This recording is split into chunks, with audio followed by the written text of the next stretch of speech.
মা সর্বমঙ্গল শ্রীরামকৃষ্ণদেব মার সর্বদেবী স্বামী বিবেকানন্দ পলাশিপাড়া নদিয়া।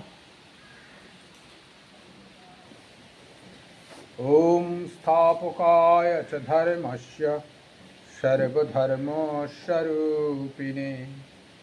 অবতার বরিষ্ঠায় রামকৃষ্ণায় তে নমঃ। আপনারা সকলে না ভালো আছেন নিশ্চিত। ঠাকুরমা স্বামীজি সবাইকে ভালো রাখুন। আজকে আমরা রামকৃষ্ণ গল্প কথা চলছিল, রামকৃষ্ণ গল্প কথাই হবে আজকে। আজকে আমাদের ইউটিউবের পর্ব 414, কিন্তু রামকৃষ্ণ গল্প কথার পর্ব হচ্ছে 54 পর্ব। আজকে প্রথম গল্প আমরা সাধনার জোর বলে একটি গল্প আছে। দু তিনটে গল্প যদি যেমনটি হবে তেমনটি হবে।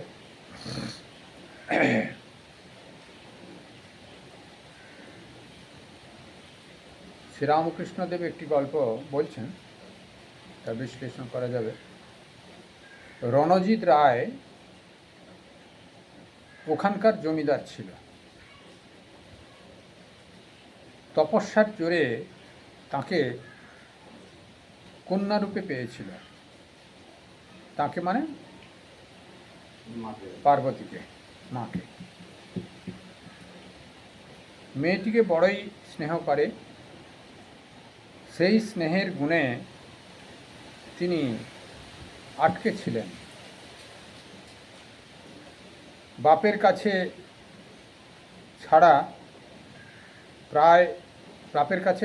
প্রায় ছাড়া হতেন না। একদিন সে জমিদারির কাজ করছে, ভারী ব্যস্ত। মেয়েটি ছেলের স্বভাবে কেবল বলছে, বাবা এটা কি, ওটা কি। বাপ অনেক মিষ্টি করে বলছে, মা এখন যাও, বড় কাজ পড়েছে। মেয়ে কোনো মতে যায় না। শেষে বাপ অন্যমনস্ক হয়ে বললে, তুই এখান থেকে দূর হয়ে যা। মা তখন এই ছুতো করে বাড়ি থেকে চলে গেল। সেই সময় একজন শাঁখারি রাস্তা দিয়ে যাচ্ছিল। তাকে ডেকে শাঁখা পরা হলো। দাম দেবার কথায় বললে, ঘরের অমুক কুলুঙ্গিতে টাকা আছে, বাবাকে বললে দিয়ে দেবে। দাম দেবার কথায় বললে, ঘরের অমুক কুলুঙ্গিতে টাকা আছে।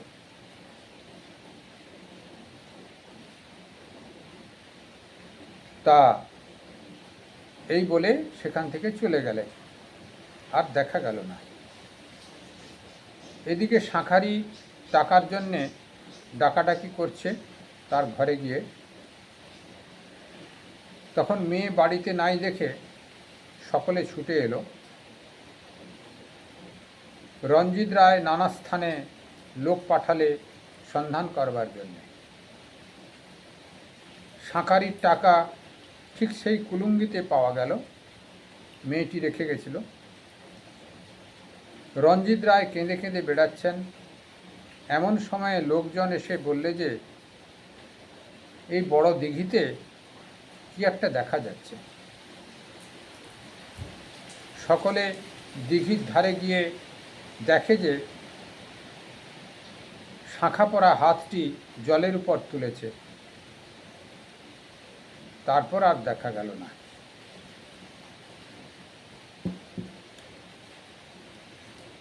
এই মোটামুটি গল্প। এই গল্পের জিস্ট যাই হোক, ভাবটা খুব ব্যাপক আছে। আমাদের সাধন ভজনের তীব্রতার জন্যে তিনি কারুর ঘরে সন্তান রূপেও আসেন। অবতার পুরুষের ক্ষেত্রে তো প্রায় দেখা যায়, আচার্য অবতারের ক্ষেত্রে বাবা মা খুব সাত্ত্বিক প্রকৃতির থাকেন, তাদের ঘরে অবতার পুরুষ। সাত্ত্বিক কথার অর্থ মাছ খাবে না তা নয়। সাত্ত্বিক প্রকৃতির অর্থ হচ্ছে সত্যনিষ্ঠা, সত্যে প্রতিষ্ঠিত থাকবেন, এইটি সাত্ত্বিক প্রকৃতি বলা হয়। মাছ খাওয়া না খাওয়াটা সাত্ত্বিক প্রকৃতি নয়। খাওয়ার জিনিসের কোনো, যে যা খায় তাতে কোনো বিকার নাই, হজম করতে পারলে কোনো অসুবিধা নাই, যদি ঈশ্বরের থেকে মন চ্যুত না হয়, সে খাওয়ারে সাত্ত্বিক খাওয়ার। তা এখানেও রঞ্জিত রায় খুব তপস্যা করেছিলেন একসময় ছোটবেলাতে, পরে ব্যবসার খাতিরে ফেসে গেছেন। তপস্যার বলেতে মা তাদের ঘরে জন্ম নিয়েছিলেন, কিন্তু ব্যবসার খাতিরে তপস্যাও ভুলে গেছেন, সেই মেয়েটি যে জন্ম নিয়েছে সেটিও ভুলে গেছেন। সে মেয়েটি বিষয় বাসনা থেকে সরে আসার জন্য বারবার তাকে চেষ্টা করেছেন। তা সেটি যখন শুনলেন না, তখন তিনি চলে গেলেন সেখান থেকে। সাধনার ক্ষেত্রেও এরকম দেখা যায়, বা কোনো মহাপুরুষরা কারোর ঘরে জন্মগ্রহণ করলেও সেটি বহিঃপ্রকাশ এইভাবেই হয়। সাত্ত্বিক পরিবেশ যতক্ষণ থাকেন, ভগবান থাকেন। যখন পরিবেশ পরিবর্তিত হয় দ্রুত, তখন তিনি আর থাকেন না, অদৃশ্য হয়ে যান, চলে যান। জন্মগ্রহণ যখন হয়েছে, জন্মালে তো মৃত্যু হবে, শরীর ধারণ করেছে, অদৃশ্য তো হওয়ার উপায় নাই। আর যারা শরীর ধারণ করে অদৃশ্য হয়ে যায়, তারা লাগবাজি ফেলকিবাজি করে, এটা মিথ্যা। শরীর যখন হয়েছে তাকে শরীর ত্যাগ করতে হবে, শরীর পাওয়া যাবে। তার নচিকেতার ক্ষেত্রেও এভাবে দেখা গেছিল।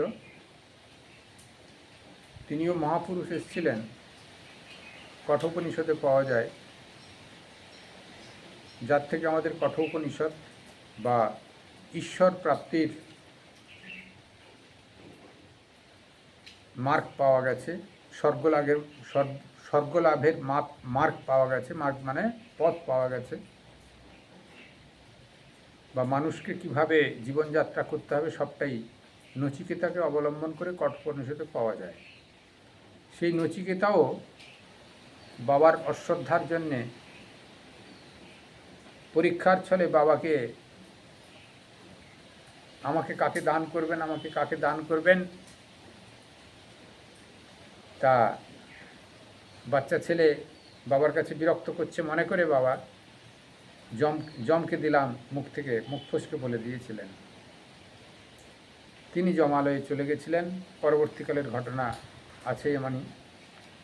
ফিরে এসে তিনি 4টি বর পেয়েছিলেন। 4টি বরের ভিতরে একটি বর বাবা যেন চিনতে পারে ফিরে এসেছিলেন, এবং আত্মতত্ত্ব সেখান থেকে পাওয়া যায়। এখানেও মেয়েটি তার বাপকে, যেহেতু ভগবত সত্তা নিয়েতে এসছেন, বেশি বিষয় বাসনায় জড়াতে বারণ করছেন মেয়েটি, কিন্তু বাপ সেটা বুঝতে না পেরে তাকে দূর হ বলে তাড়িয়ে দিলেন। তাড়িয়ে দেওয়ার সঙ্গে সঙ্গে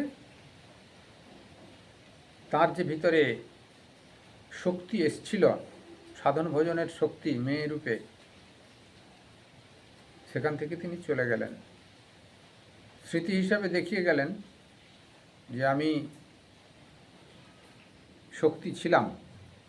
শাঁকারির কাছ থেকে শাঁকা পড়লেন এবং জলে ডুবে প্রাণ ত্যাগ করলেন, এবং জলে ডুবে প্রাণ ত্যাগ মানে ওই পুকুর থেকেই তিনি এসেছিলেন, ওই পুকুরে লীন হয়ে গেলেন। কারণ শরীর জন্মগ্রহণ করেছে, তা মৃত্যুবরণ করতে হবে, নাহলে শরীরের কোনো কিভাবে নিশ্চিহ্ন হয়ে যাবে সেটা তো ঠিক নয়। জন্মগ্রহণ করলে মৃত্যু হবে শরীরের। তাই জলে ডুবে তিনি শরীর ত্যাগ করেছেন বা অদৃশ্য হয়েছেন বা লীন হয়ে গেছেন, যাই ধরতে পারেন। খোঁজ পাওয়ার জন্যে শাঁখারির কাছ থেকে শাঁখা পরে তিনি যে দেবী ছিলেন প্রমাণের জন্যে হাতটি দেখিয়ে রেখেছিলেন। সবাই দর্শন করল, অর্থাৎ আমি দেবী, এখান থেকেই গেছিলাম, এখানেই আছি। তারপর থেকে সেই পুকুরে কেউ আর নামতো না এবং সেখানে পুজো করত, ওটা দেবী জ্ঞান করা হতো সেই পুকুরকে। যাই হোক, এটি আছে বিষ্ণুপুরের একটি জায়গায়, এরকম ধরনের আছে একটি পুকুর।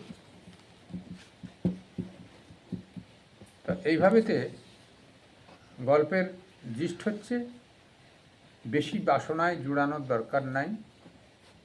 সাধন ভজন যদি লাইফে তোমার মূল বেশ হয়, সেইটিকে অবলম্বন করেই ভগবত প্রীতিকে বেশ রেখেই তুমি কাজ করো।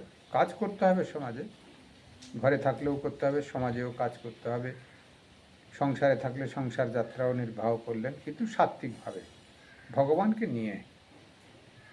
শরীর যদি চলে যায়, পয়সা যা রোজগার হচ্ছে অত থাকবে না, তো আর এত খেতেও পারবে না। সেই জন্যে পয়সাকে বাড়িয়ে লাভ হবে না, মনের উদারতাকে বাড়াতে হবে, আধ্যাত্মিকতা বাড়াতে হবে। এইটি মনুষ্য জীবনের উদ্দেশ্য হওয়া উচিত, মানুষের উদ্দেশ্য হওয়া উচিত।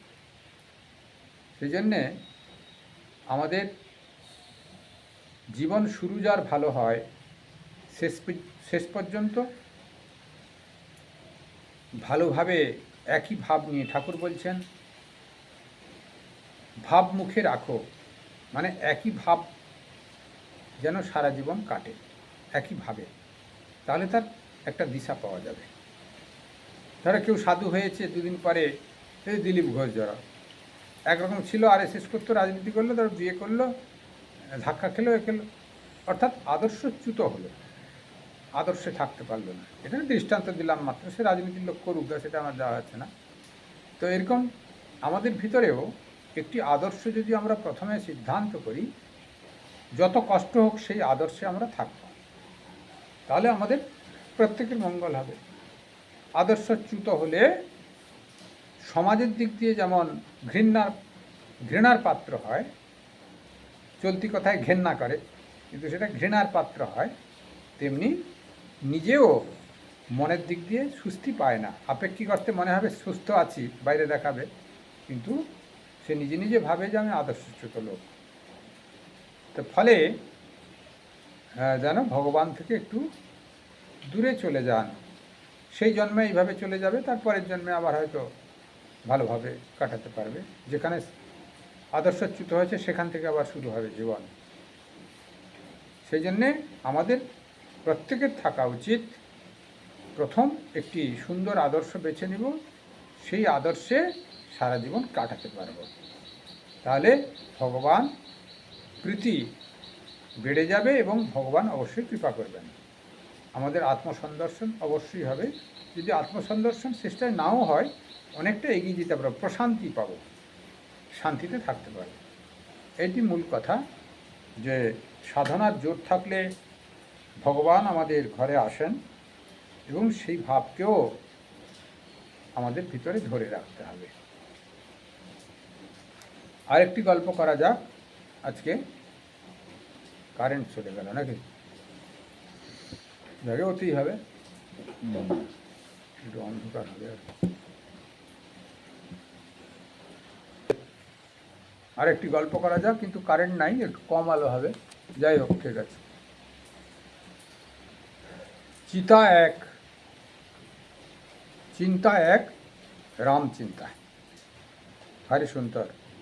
এর আগের গল্পটাও এরকমই হলো, এই গল্পটাও প্রায় সেরকম। রাম লক্ষ্মণ পম্পা সরোবরে গিয়েছিলেন। লক্ষ্মণ দেখলেন একটি কাক ব্যাকুল হয়ে বারবার জল খেতে যায়, কিন্তু খায় না। রামকে জিজ্ঞাসা করাতে তিনি বললেন, ভাই, এ কাক হচ্ছে পরম ভক্ত, অহর্নিশি রাম নাম জপ করছে। এদিকে জল তৃষ্ণায় ছাতি ফেটে যাচ্ছে, কিন্তু খেতে পাচ্ছে না।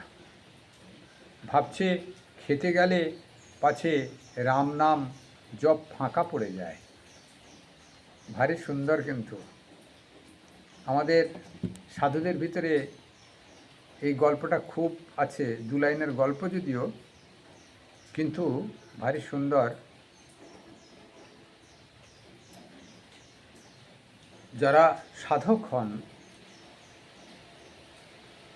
যাদের গুরুর প্রতি শ্রদ্ধা বা ইষ্টের প্রতি নিষ্ঠা থাকে, গুরু নির্দিষ্ট মন্ত্র জপাত সিদ্ধি ব্রহ্মানন্দ মহারাজ বলছেন,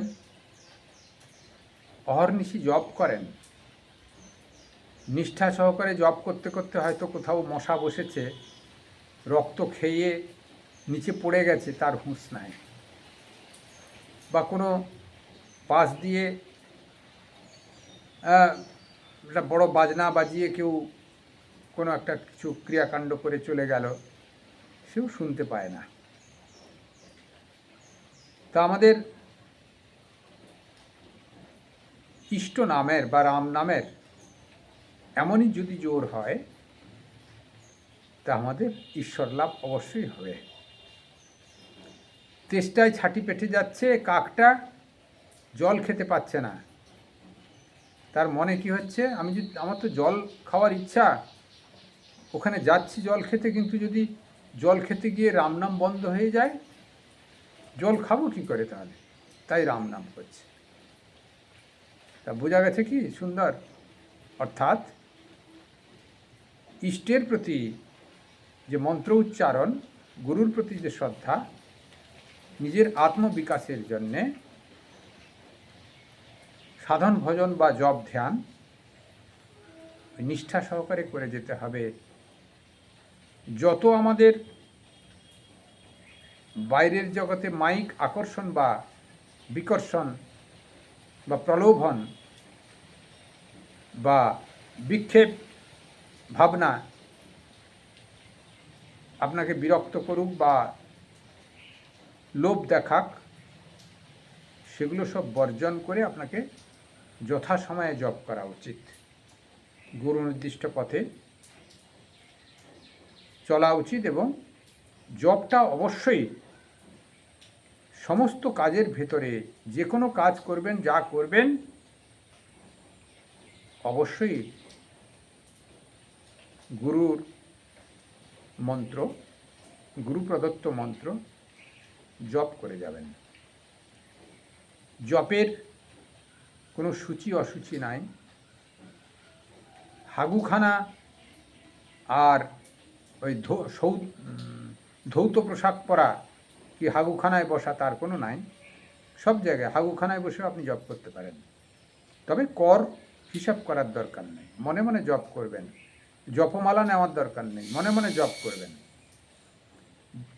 জপ বন্ধ করবেন না। ধরুন হাগু করতে বসে কারু স্ট্রোক হয়ে গেল, সে তো তাহলে ভগবানের নাম না করতে করতেই জীবন চলে যাবে। তাহলে সারা জীবন তার তপস্যার ফল কি হলো? ভগবানের নাম না করেই তো চলে গেল। সেই জন্য সবসময় জপ করবেন। মৃত্যু যখন আসবে, তাতে ভগবান প্রাপ্তি হবে। ভগবান প্রাপ্তি যদি নাও হয়, অন্তত ভগবানের স্মরণ আপনার মনে আছে, এটি তো আপনি নিজে নিজে জানতে পারলেন। ভগবানের স্মরণ করতে করতে আমি গেছি, আর ভগবানের স্মরণ করতে করতে যে যায়, সে ভগবানের প্রাপ্তিই হয়। সেই জন্যে জানতে অজান্তে আমরা সবসময় জপ করব, এই কাকের মতো। রাম নাম চিন্তা করছে, জল খাওয়ার জন্যে তেষ্টা পেয়েছে, ছাতি ফেটে যাচ্ছে, তাও জল খেতে পাচ্ছে না। রাম নামের ব্যাঘাত হয়ে যাবে, রাম নামটা বন্ধ হয়ে যাবে। সেই জন্যে আমরা ইষ্ট নাম, সে এখানে রাম নাম বলা হয়েছে, কেউ যদি শিব নাম করেন, কেউ যদি কৃষ্ণ নাম করেন, কেউ যদি কালী নাম করেন, কেউ গণেশের, কেউ যার যা নাম ইষ্ট নাম করবেন, সেই নামই তার কাছে পৌঁছাবে। একই, যে যে মন্ত্র নিষ্ঠা সহকারে জপ করবেন সেই পরম ব্রহ্মের উপাসনাই হচ্ছে, এইটুকু জেনে রেখে দেন। তাহলে আর নিজেদের ভিতরে দ্বন্দ্বও থাকবে না, আর নিজেদের নিষ্ঠাও বেড়ে যাবে। যে যেভাবেই থাকুন, কারোর প্রতি কারোর অশ্রদ্ধা হবে না। সেই জন্যে আমাদের ইষ্ট মন্ত্র সদা জপ করে যেতে হবে, তাতেই আমাদের কল্যাণ। কারেন্ট তো নাই, আজকে কি শেষ করব? কারেন্ট তো এখন এলো না, তাহলে আজকে শেষ হোক তাহলে। ওম নিরঞ্জনম নিত্যমনন্তরূপম ভক্তানুকম্পাধিত বিগ্রহম বহি ঈশাবতারং পরমেশমিড্ডম তম রামকৃষ্ণম শিরসা নমামি। সর্বে ভবন্তু সুখিনঃ, সর্বে সন্তু নিরাময়া, সর্বে ভদ্রাণি পশ্যন্তু, মা কশ্চিৎ দুঃখমাং ভবে। সকলের মঙ্গল হোক, সকলে ভালো থাকুন। আজকে দুটি গল্প হলো, এই দুটি গল্প খুব ভালো সুন্দর গল্প। এই দুটি গল্প অবশ্যই পড়বেন, শ্রবণ করবেন এবং মনে রাখার চেষ্টা করবেন, বারবার শ্রবণ করবেন এবং জীবনে এই জিনিসটা ফলো করবার চেষ্টা করবেন, রূপায়িত করবার চেষ্টা করবেন, উপলব্ধি করবার চেষ্টা করবেন। কল্যাণমস্তু, কল্যাণমস্তু, কল্যাণমস্তু।